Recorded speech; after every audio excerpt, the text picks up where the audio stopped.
the Sports Betting Network. The numbers told the story, they always do. It's one of those idiots who believe in analytics. This is a numbers game with Gil Alexander on VSiN. Good Monday morning to you. It is a numbers game at VSiN, the Sports Betting Network, VSiN.com, Game Plus, iHeartRadio, YouTube TV, and of course, Sirius XM Channel 158. It's Gil Alexander. That's Kelly Billin over there, ladies and gentlemen, right alongside. How you doing? Doing great. How about you? I was asking the people, but yeah, you're good? Well, they can't answer you. I can answer you. That's very true. You speak on behalf of everybody. Yell back into your car how you're doing. I would hope people would. What do you think? I'm just talking at the air here, talking in the wind. Wes Reynolds on the show today, co-host of the Long Shots. You heard of the Long Shots, Kelly? I've heard about it. Good golf podcast. You should really, it's decent. You should really try to get on there sometimes. Jake Hahn talking hockey with us. Paul Sporer, Major League Baseball. Carl Sack going to join us this morning, talk basketball as well. The National Basketball Association. We will do the bitter MLB May most wins update. That's not a pretty update coming up. And we'll even sneak in some French Open futures if we have some time as well. Let us start with just the weekend in general, which I don't know how you feel, but I feel like we crashed into summer this weekend. Like, I feel like we went from all this kind of activity is happening. This usually happens when you get to the conference semifinals in both the NBA and the NHL, but I feel like the nature of the games this weekend just drove it home even further, like into the sports netherworld depression. And yes, we will have the French Open in tennis and we'll have the U.S. Open in golf, but you get it. It's the sort of lull in the sports calendar storm that comes to us at this time of year. But it was the nature of the games this weekend, right? It was the game 6 between the Celtics and the Knicks. If gambling didn't exist, if sports betting didn't exist, virtually nothing was watchable this weekend, right? Knicks crushed the Celtics. Congratulations to those who had Knicks futures, right? Or Knicks series bets, I should say, in that series. Knicks beat the Tatumless Celtics. They do so in a game where they led by 27 at the half, 35 after 3, led by as many as 41. And the final score was a 38-point margin. The other NBA game yesterday, Game 7, I know it was a good outcome for you and your OKC futures. OKC, after trailing early to the Nuggets by 11, 21-10, that was the high water mark for the Nuggets, because after that it was a 19-5 run for OKC. They took the lead.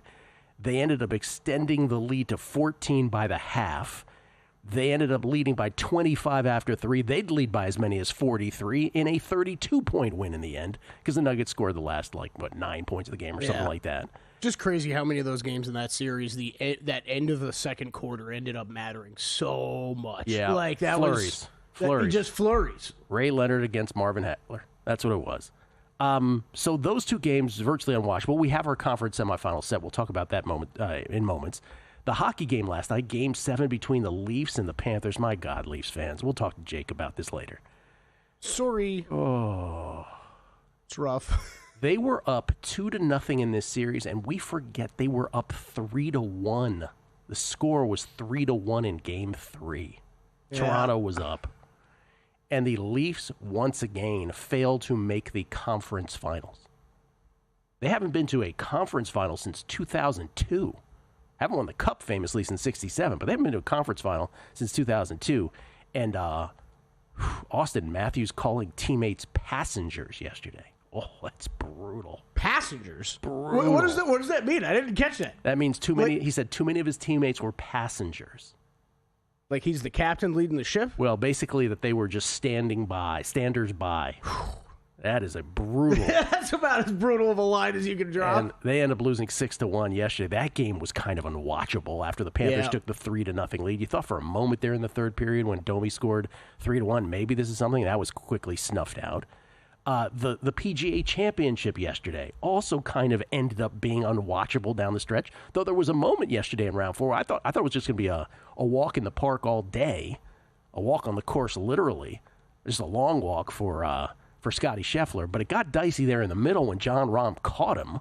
They were tied, and then that stretch of holes, Rahm, I'll get the holes wrong, but Rahm, remember that long putt that he lipped out where you're like, oh my God, people were like, Rahm's winning this. Mm-hmm. Was it Jason who tweeted out, Jon Rahm is winning this tournament? Right as he tweeted that, it all went to hell for Rahm. So he lipped out that long putt. I want to say that was on 12. Don't hold me to that. or maybe 13. But then remember, like, there was 2 straight holes after. It's almost like that unraveled him, because the next 2 holes he had horrific putts. And then it just got terrible from there, even worse from there. Yeah, what was it? Three or four straight where he had birdie or par looks that needed to go. Looked like he had good looks. I mean, he pars the par 5 15th where he got a birdie there, and then it's bogey 16, double on 17, double on 18. Tournament's over. Yeah, he ended up 7 back. Scheffler ends up winning the PGA Championship at Quail Hollow, the second major of the year. He ends up winning his 3rd of his career. Remember, he won the 2 green jackets, and now he's won a PGA Championship. He ends up winning about 5 strokes over Harris English, Bryson DeChambeau, and Davis Riley. The 3 of them finish at a tie for second. So, and Scheffler, by the way, with some rare emotion after that, where he was just going nuts. I think I think a little bit of that goes back to Thursday, Gil. I think it was a wild tournament. Like, it did get boring, but like at the end, right? And I think a lot of us probably thought heading into Sunday, the entirety of Sunday could be boring with a 3-shot lead for Scottie Scheffler. Like, hats off to Jon Rahm for even making it interesting, right? Like, that was one of those moments in the middle of the day where I was like, I probably should really start locking into this. Yeah. Like, it got way tighter. I mean, you had DeChambeau in the mix on Saturday. At one point, he had a 1-shot lead on Saturday. It looked like he was going to be there, but he fell off. But I think Scheffler after was one of the guys that was very outspoken about live clean in place rules not being utilized on Thursday, and how mud balls were affecting his game as much as they did on Thursday. And we had a wild leaderboard after the first round, and we saw that kind of just slowly get corrected as the rounds went on. And it ends up being the big dogs that were there at the end. Yeah, and there it is. Justin Ray Golf, always tweeting great things about golf. Justin Ray, 15 PGA Tour wins now for Scotty, including 3 majors before the age of 29. Since World War II, the only 3 names that have accomplished that, the only 3 people, Jack Nicklaus, Tiger Woods, Scottie Scheffler. Every time I see 29 for his age still, he's the oldest looking and acting 29-year-old on the face of the earth. Oh, you're absolutely right. Absolutely More acting than looking. He doesn't even look that old, but what does he look? Mid-30s, but he acts like he's 48 years old. I'm trying to think about this. 15 PGA Tour wins, including 3 majors before the age of 29. It's only Jack, Tiger, and Scotty. Am I surprised by that? I guess the 15 tour wins is the thing. That's actually the more impressive part to me. That's the more impressive thing. Yeah. Because we've seen, I think, good examples, right, of Spieth, Rory, Scheffler. Like, we've seen guys that get on heaters over a few years, right, and pick up a couple major wins. This is I'm not trying to diminish a major win, but it is like 15 wins on the PGA Tour. It's hard to rack up in your 20s. But you understand my point, though. So between the final round of the PGA, Game 7 in hockey last night, the 2 basketball games, the most awesome sporting event of the weekend was the Preakness. Yeah, it was. That was an unbelievable run by journalism down the stretch. That was incredible. I was sitting in a race book watching it, and they didn't have the audio on. So I was sitting there, I'm like, who won? Like, for 2 minutes after, I'm like, who won? It was incredible. And it was the track feed, so not the NBC feed. So, NBC, I'm sure the cameras were in on journalism right away. I'm watching the track feed. I'm like, I have no idea who won this race. Yeah. Even with the track announcer, he was so ho-hum about it at the end. Like, journalism, journalism wins. I was like, did he? I guess he did. Yeah. Because you probably don't want to go all in if you're not sure, right? Well, there was always was there a bumping issue? Was there some interference issue? That was an incredible run. I thought he was toast with that. When he got boxed in by those 2 horses, I was like, well, he's not going to get there. This is though, from a betting standpoint, if I may just vent for a second, this has been my latest theme or just this stretch of time. And by the way, doing great in these contests, both Spankies in baseball and the NBA Challenge. But here's the story of my life these days. I had Scotty for low round on the second round on Friday. He didn't win that. Didn't bet him on Saturday, low round, third round. He did win that. Baseball famously had the Mets race to 10. Didn't win that. They won March, April. Didn't have them in that. Had the Twins March, April. They didn't win that. They're leading May. What's another? Oh, the other one. What's the other one I'm talking about? Oh, and then there's journalism, right? Journalism. All these other horse races, I always bet just one horse to win it, right? Yep. This is the one where I decided not only am I going to do that, I'm also going to bet an exacta, so I just gave the money back. on that. Oh, at least you bet it. I didn't even bet it to win. But still, what's the difference? 4 different trifectas and all that stuff going, and nope.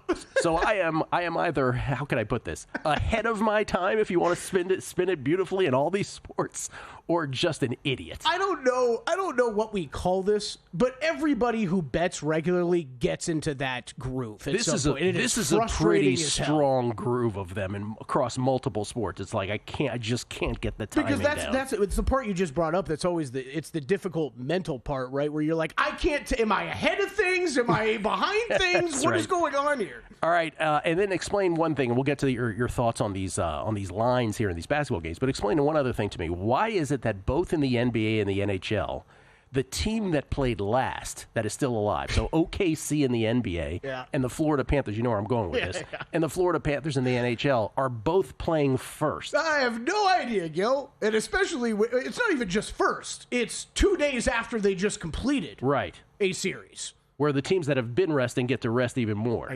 Because they don't have conference semifinals stuck in dates like they do with the finals.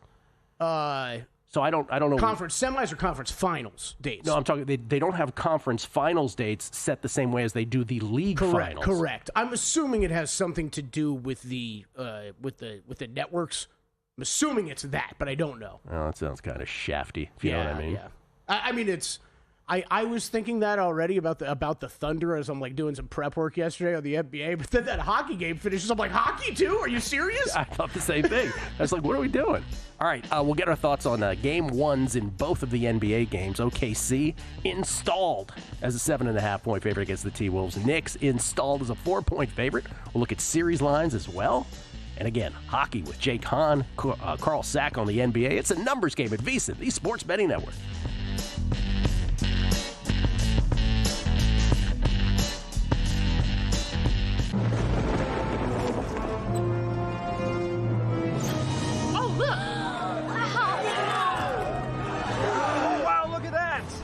What's the guarantee?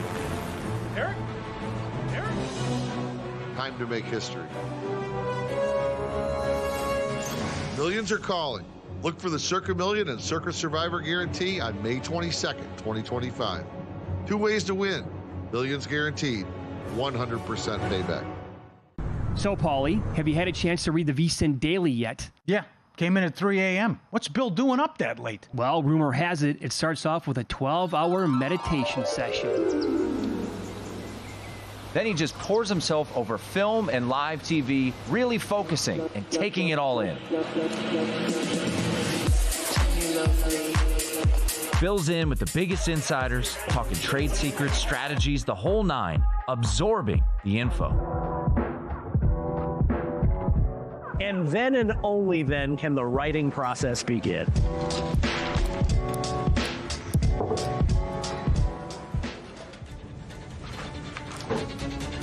In Las Vegas, Bill's late night becomes your early morning. Wake up to the very latest betting insights in your inbox with the VSiN Daily. Sign up for free at vsin.com/newsletter. Coming up on the next edition of Follow the Money, we recap all the action from a wild weekend. Who won the PGA Championship? Do we have a Game 7 tonight with the Celtics and the Knicks, and also the Jets and the Stars? More on the NFL, win totals and the schedule, and most wins in May with a good MLB card, Mets, Red Sox, and Tigers, Cardinals. Follow the Money, 4 to 7 Eastern on VSiN, the Sports Betting Network, and now Sirius XM Channel 158. Check out the website for all the betting tools and analysis.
Game on VSiN, the sports betting network. Smarter bets start here and last all year with VSiN Pro. That's smarter bets. And who doesn't want to make smarter bets? Right now, sign up on an annual subscription. Get 14 months for just $199 when you use promo code PRO. That's 2 extra months free for less than 50 cents a day. Become a VSiN Pro subscriber today. Get instant access to a daily email with all the best bets from hosts and their guests, real-time betting splits from DraftKings and Circa, 24/7 video access on the VSiN Watch app, plus full access to VSiN.com's analytics, betting trends, and expert breakdowns. Don't wait.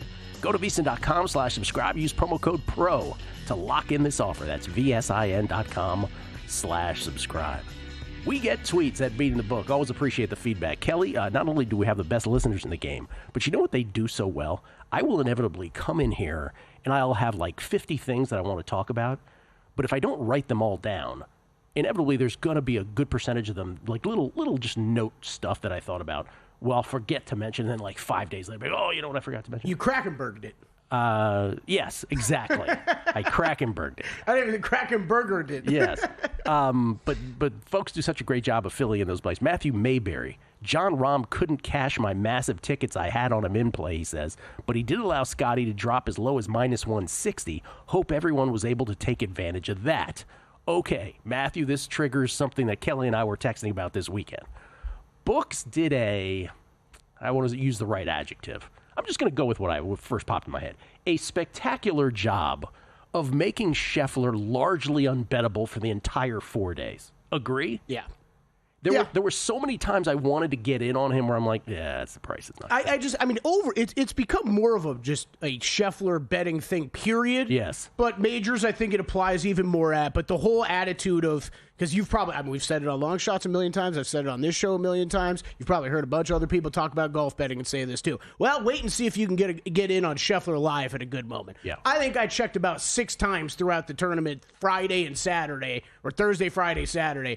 It was so price prohibitive every time I couldn't get in. Price prohibitive. Well said. Also, it's not just Vegas books, not just legalized books. Bookmaker, right, which used to be, not used to be, but it's one of the pillars of offshore, right?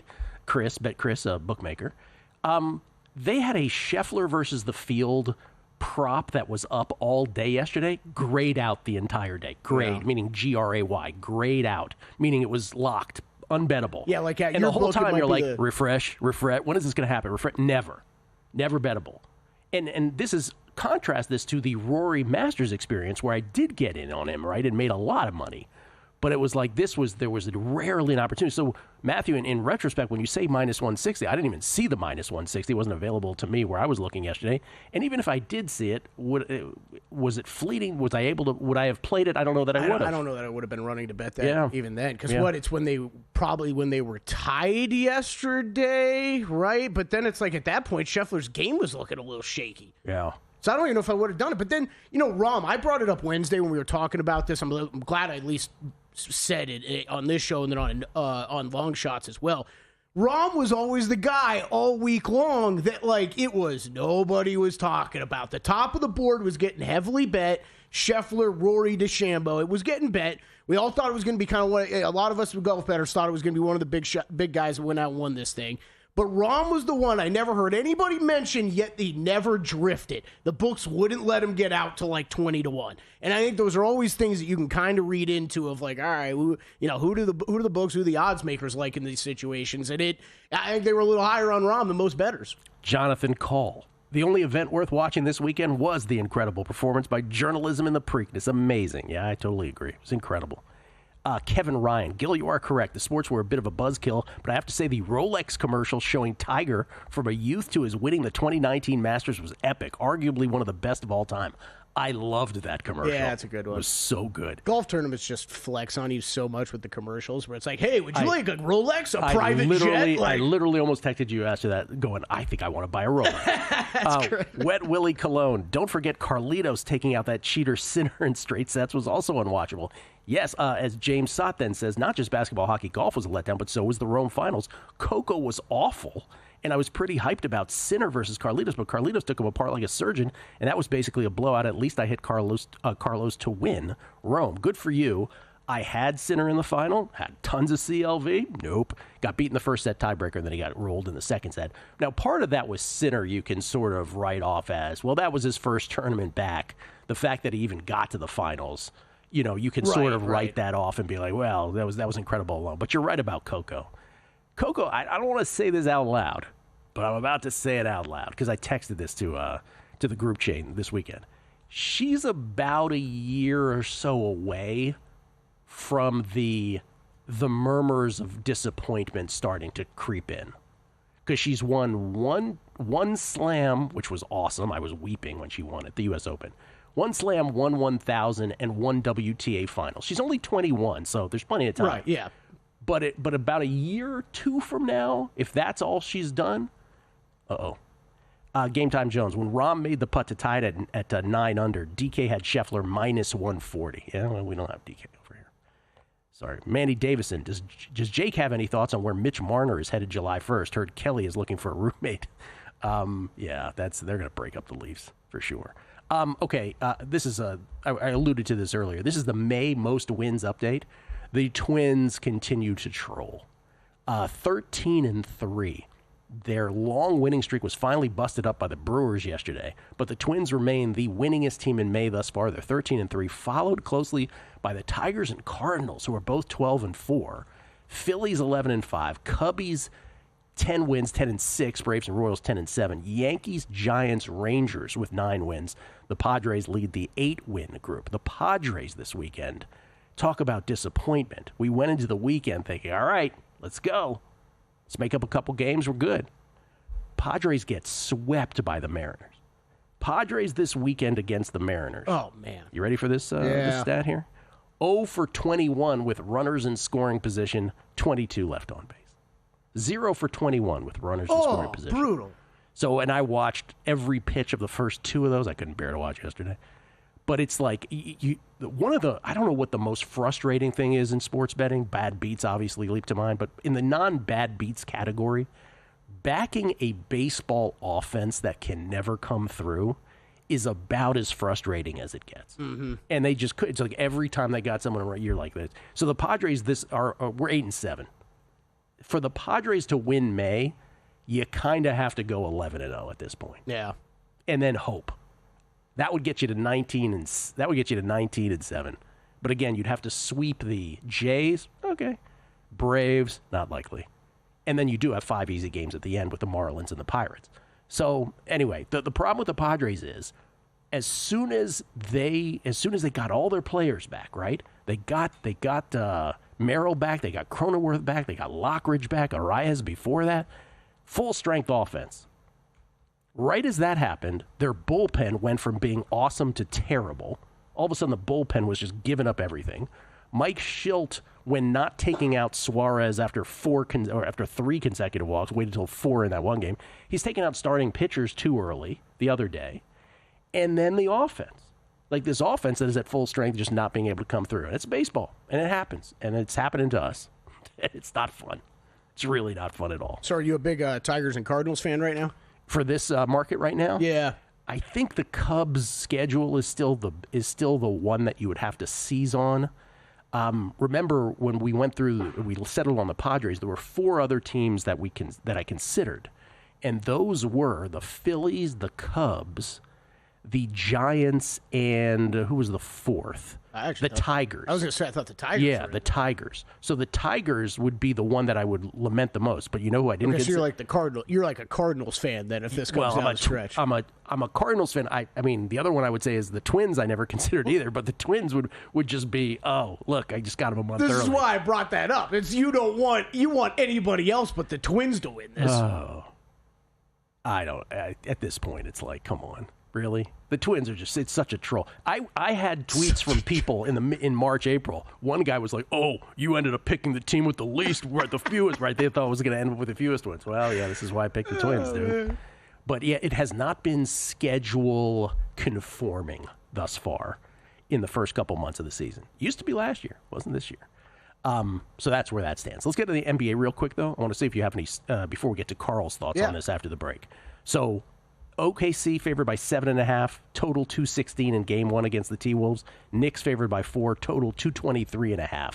Game 1 in that series. Yeah, first I'll go series first because I think the series prices are pretty much dead on where I expected them. I haven't made a play on the Pacers yet, Gil. We talked a little bit about this last week. I think I might dabble in that series market, take some of the Pacers. Plus 140, I'm saying? Yeah, I just don't think there's any rush. If you're interested in the Pacers, we keep seeing it just slightly tick the New York way, so I'm not in any rush. I'm not going to go bet that crazy right now. And then the other one I think is priced pretty correctly with the Thunder and the Timberwolves, where that's at. What I did do, because of the quick turnaround, I think 7.5 is pretty generous for Minnesota in Game 1. So I did take some Minnesota Game 1 plus 7.5.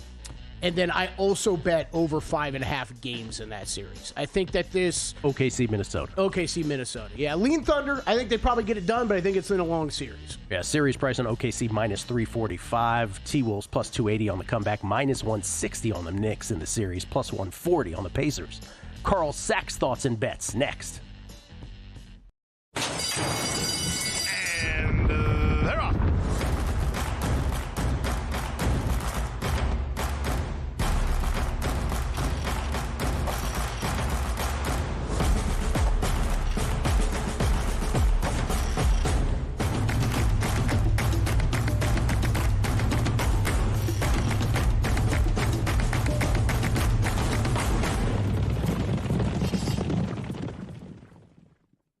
If you're serious about betting this season, it's time to go pro. Right now, you can score 14 months of VSiN Pro for just $199. That's 2 extra months on us. We're talking daily best bets, exclusive splits from DraftKings and Circa, full access to the VSiN Watch app, and all of our betting guides, including the Kentucky Derby and the big one, the NFL betting guide. But don't wait, this offer's gone May 31st. Head over to vsin.com/subscribe and use the code PRO, P-R-O, to lock it in and join us on the Sports Betting Network.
This is VSiN, the Sports Betting Network.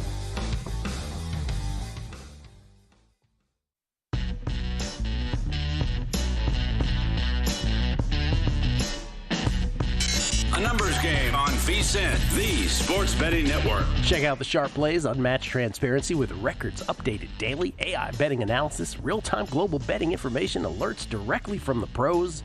We invite you to take a look at it. Sharpplays.com. Sharpplays.com. Skill Alexander, Kelly Billin alongside. We get tweets at Beating the Book. LFC title records. I got in on Scotty early Saturday at roughly plus 120 through Kalshi. Great alternative when you live in Minnesota. Yeah. Profit X, all the exchanges. Good alternative. What do we have available to us? Like, isn't Kalshi and Paulie, aren't they open to us now? I don't know. I got to start playing around with that stuff more. Yeah.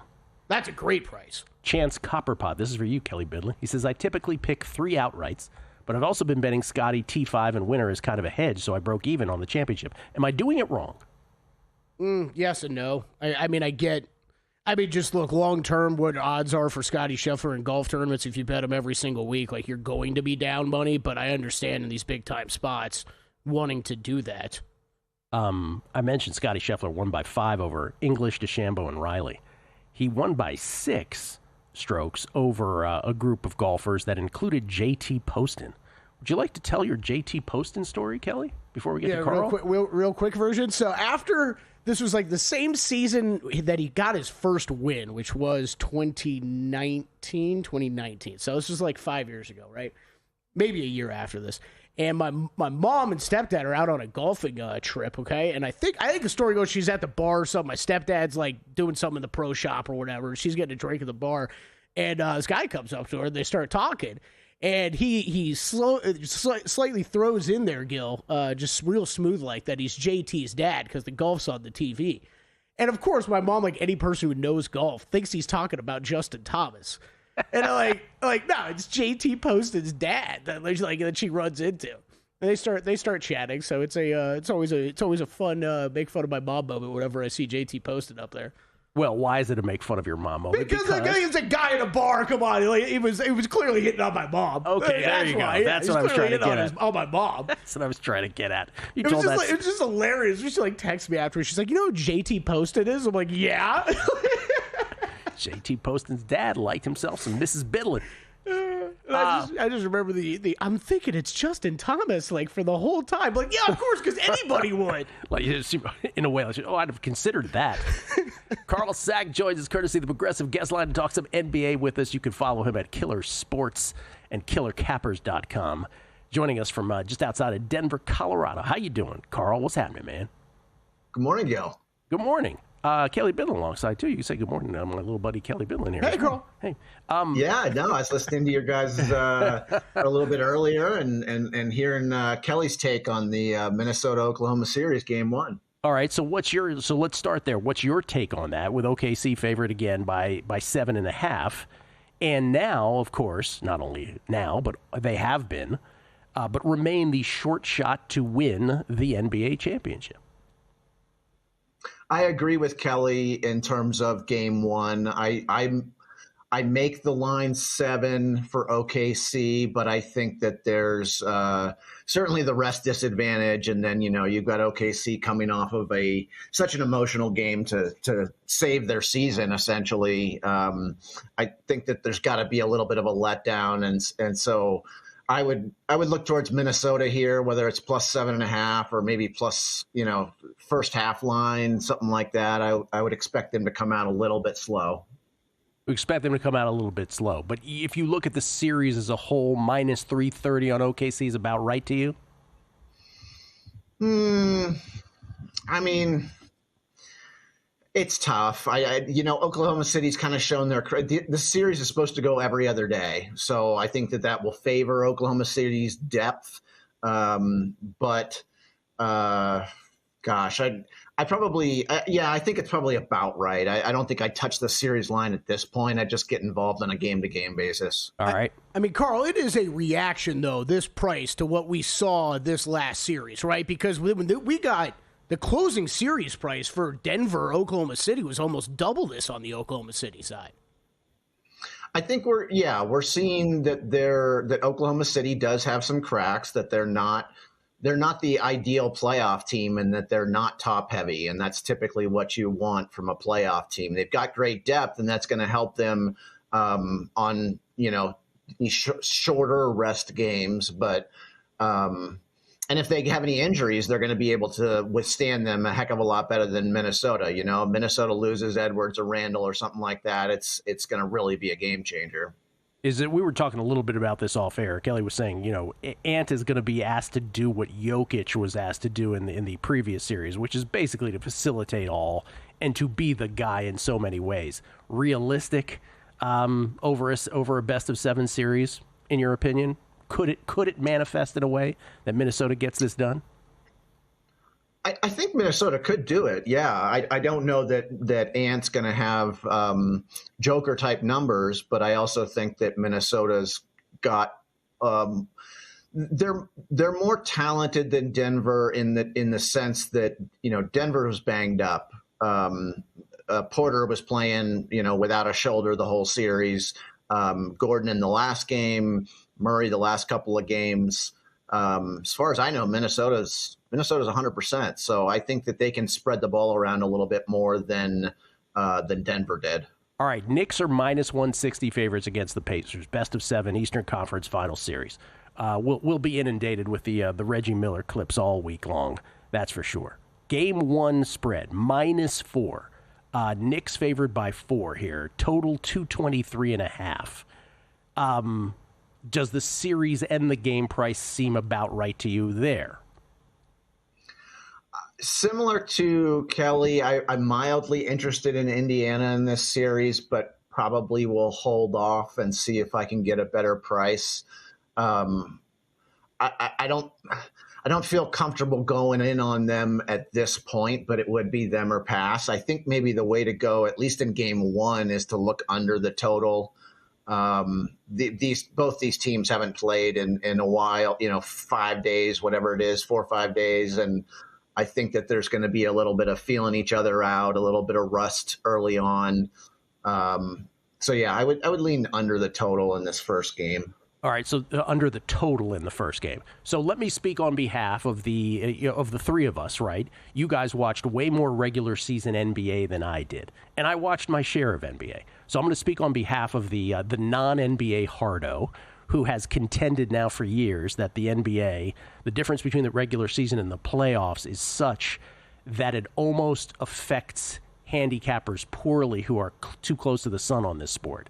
And I'm going to sit here and say, my opinion is that this Pacers-Knicks series line makes no sense to me whatsoever, and that I would bet the Pacers. Like, to me, there is nothing that we've seen that would establish the Knicks as any kind of favorite. Now, I get it. They were the higher seed. They do have home court. They've got a New York bump in markets, I'm sure. They're the larger market team. I think that's actually probably in there to some degree. But based on what we've seen on the basketball court, I don't really get this at all. And I would bet the Pacers here pre-flop at this number because I don't want the train to leave the station in game 1. I do have Indiana rated on a neutral court. I do have Indiana rated as the better team, not by much. So I do think that home court certainly plays into this. Yeah, Indiana's looked great, but they've also, Milwaukee was really banged up. Obviously, Lillard was not healthy for that series. And I think that the Cleveland team was a lot more banged up than people thought they were. They had, I think it was game 2 where they had like 3 starters out. And then, Garland was banged up. I think Merrill missed game 7. Mobley was playing with an ankle injury. I think even though Mitchell only missed, I want to say, the second half of game 4, he was playing banged up. It was like the whole team it was really unfortunate because they were healthy in the first round, basically minus Garland's toe. And then, Yeah. Like Indiana's good, but I do think that that they looked a little bit better than they probably are. Point well taken. I'll concede that. I do think that their pace, right, the pace that they play at, like OKC would trump that tremendously. This is maybe the most fascinating part of this series to me, Carl, is the pace, because you're talking about a Pacers high-paced team versus this Knicks team that just wants to slow everything down. I think that's going to really be interesting to watch and who wins that battle. Yeah. Go ahead. And I think that Indiana is going to have a little bit more depth in this series, and with it being an every other day type thing, I wouldn't be surprised if we see something similar where maybe not quite to the extreme, but Oklahoma City really ran Denver tired because Denver was only going 6 deep, and I think that New York might have some of the same issues with Indy once we get to game 4, 5, 6. Carl, appreciate it, and thanks again for the VSiN Killer Sports NBA Challenge. We're all having a ball with it. We'll update those standings on the other side. Keep up the good work, guys. Thank you. Appreciate it. Carl Sack, everybody. KillerSports.com, KillerCappers.com. We'll come back. We'll look at those standings in that contest on the other side.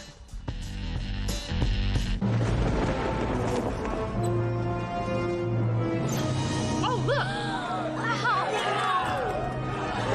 Wow, look at that! Derek, what's the guarantee? Derek? Time to make history. Millions are calling. Look for the Circa Million and Circa Survivor Guarantee on May 22nd, 2025. 2 ways to win. Millions guaranteed. 100% payback.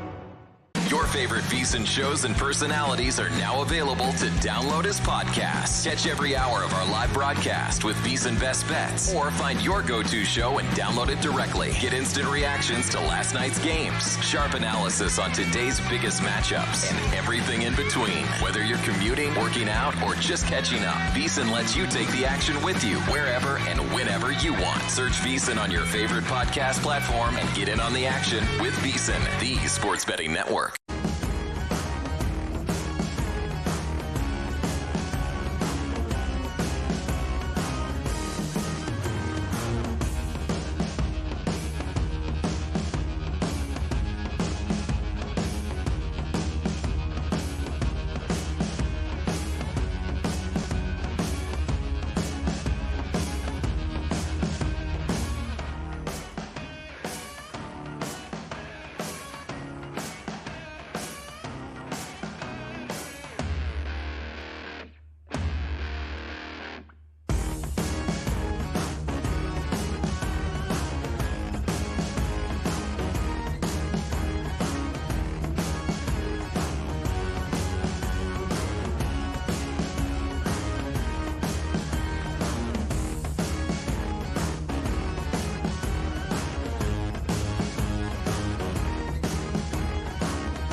Numbers Game on VSiN, the sports betting network. Take your betting to a whole nother level with First Bet. Whether it's Santa Anita, Gulfstream Park, or Saratoga Racecourse, First Bet puts the action at your fingertips. Sign up now at firstbet.com. That's the number one, stbet.com.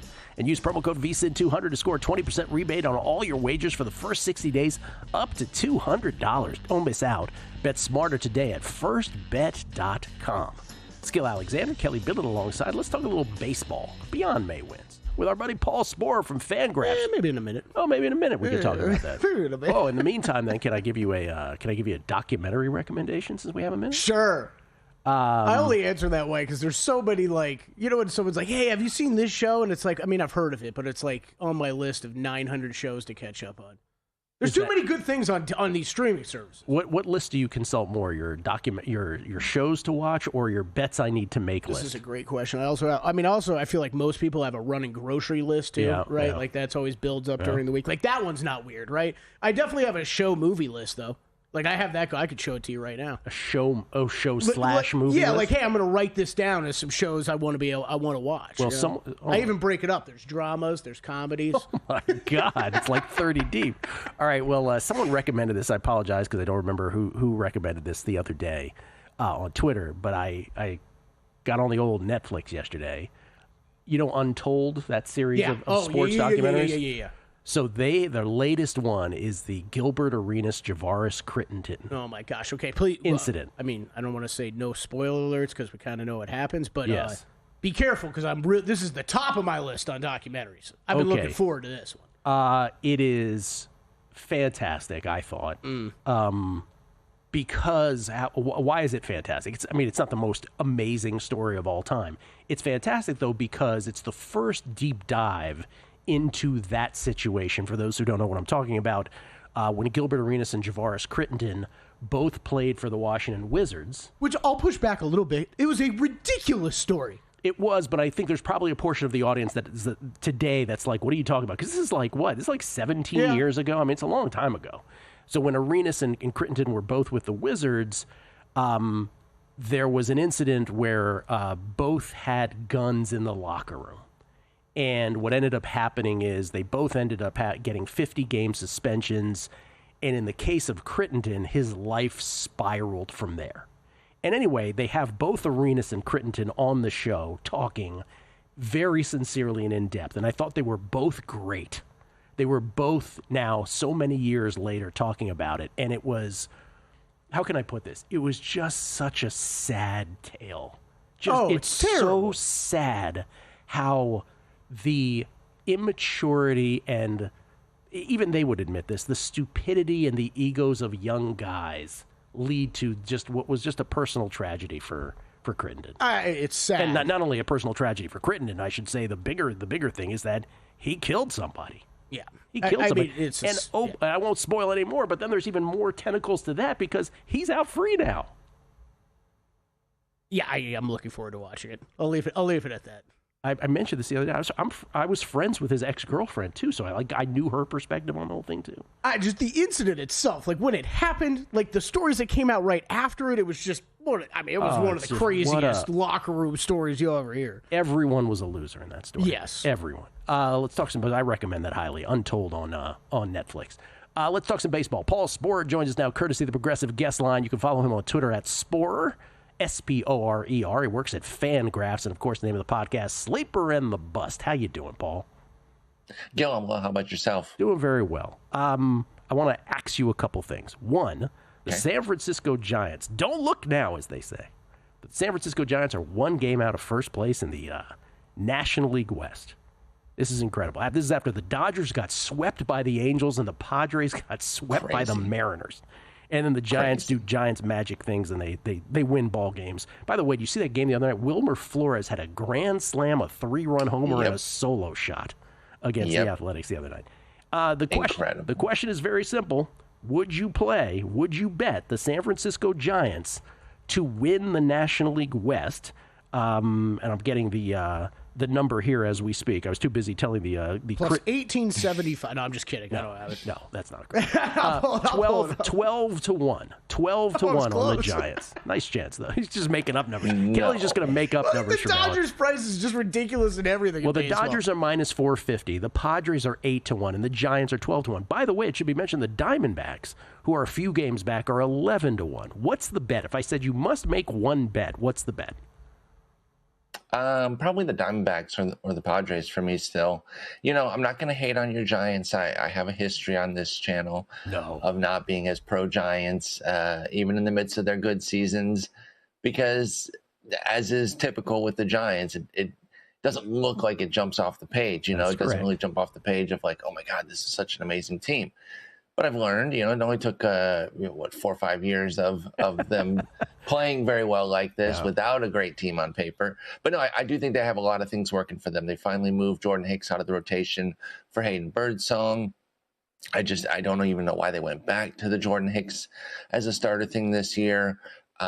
Things are a little bit wobbly at times with Ryan Walker, but you got Camilo Duvall pitching a lot better this year. The offense is exciting. I love Jung-Hoo Lee and kind of the element that he brings to the team. It is such a deep, difficult division, though, that push come to shove, I still can't get there for a division bet. Now, they might hang around, they might win it, but if you're asking me where I got to put my money today, it's got to be on any of the other three, and I'm probably going to go Diamondbacks, Padres, more than the Dodgers right now just because they lose a new pitcher every week. But I'm sorry. Am I hating your Giants too much? I can't do it. That's why I asked the question. And I'm with you on the Padres, man. Like, as soon as I don't have a bet on them, I'm sure they'll put it all together. But as long as I have a bet on them, it's like, oh, the relief pitching sucks all of a sudden. Oh, the manager doesn't know how to manage the starters all of a sudden. or take out a relief pitcher. Oh, the offense can't get a hit to save themselves with runners in scoring position. They're in that rut right now. But I'm sure it will all come together because there's too much talent on that team. Let me ask you about this. So Mark Borchard, you know our buddy Mark Borchard, base winner. Mm-hmm. He and I do this derivatives pod.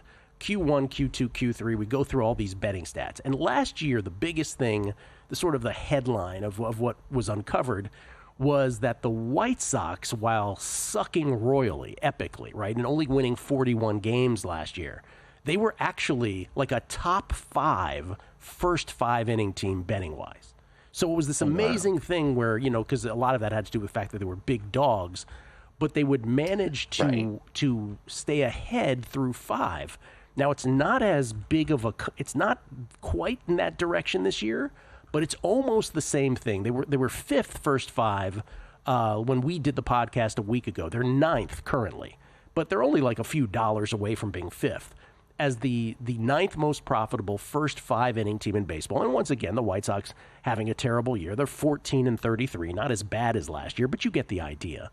And my question to you is this something that bettors should believe is a sustainable thing again, that they might be profitable first 5 and then still result, but in games that will still result in them losing? Because there's 2 betting implications here. One is you could bet them in game knowing this.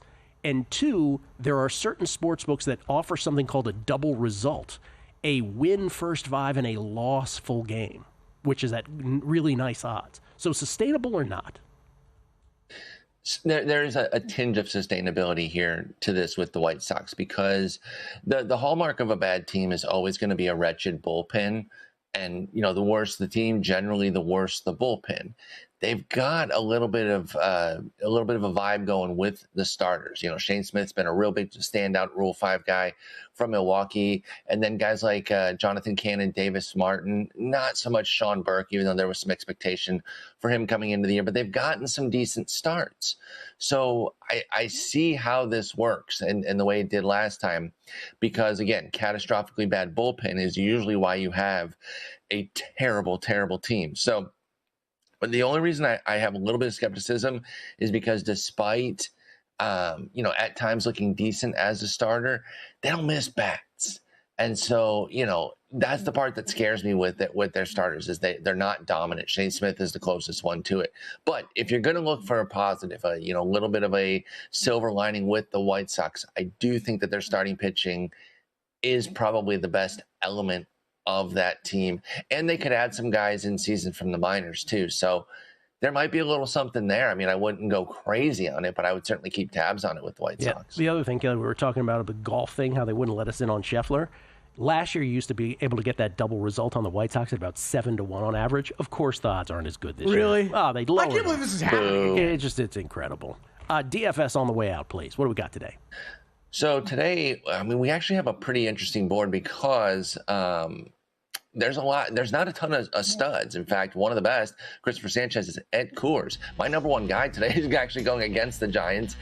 Chris Bubich, I love everything he's doing this year. That's less against the Giants and more positive Chris Bubich. I like Nick Lodolo to trying to get right at Pittsburgh. Robbie Ray, the other part of that SF Giants game. And then as far as guys that you're picking on, Edward Cabrera with Cubs, Dean Kramer with Brewers, Colton Gordon with Rays. Thank you, Paul. Appreciate it very much. Paul Sporer. Thanks, Gil. Take care. Coming back with that NBA playoff challenge update. And we're out. Okay, give me 1 sec. I need to load funds into my gaming apps. Stormy, really, with a